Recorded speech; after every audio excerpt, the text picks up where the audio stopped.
regarding the masturbation. Some people have thought that how can we preserve our sexual private part from ourselves?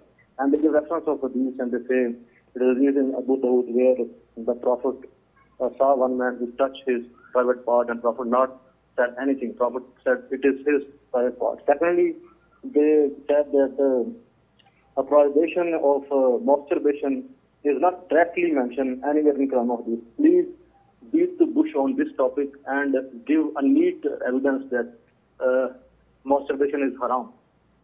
First of all, this is not an issue where people, laymen, should address.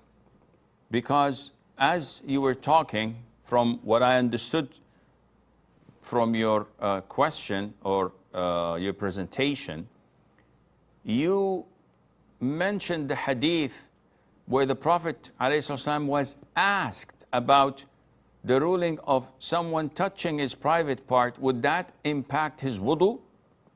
So this was not related to masturbation.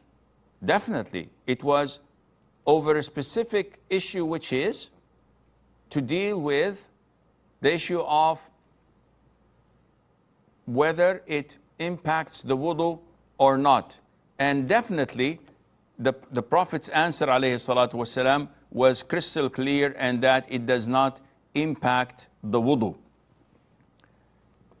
As for masturbation, there is no crystal clear hadith prohibiting it, but the scholars looked at the general tendency, such as the verses in Surah Al-Mu'mineen and the verse in Surah Al-Ma'arij. And Allah said that those who preserve their chastity, their private parts, except from their wives and their right-hand possessions, meaning that they do not transgress in seeking sexual pleasure except with these two. And Allah said, and whoever does other than that would be considered to be transgressing. And the scholars looked at this ayah, and this is why they're scholars, because they understand. Their understanding of the Quran and the Sunnah is complete.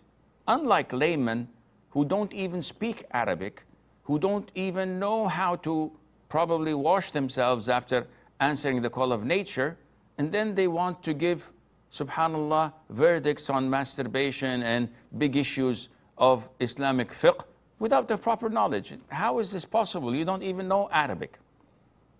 So these scholars considered masturbation a form of transgression.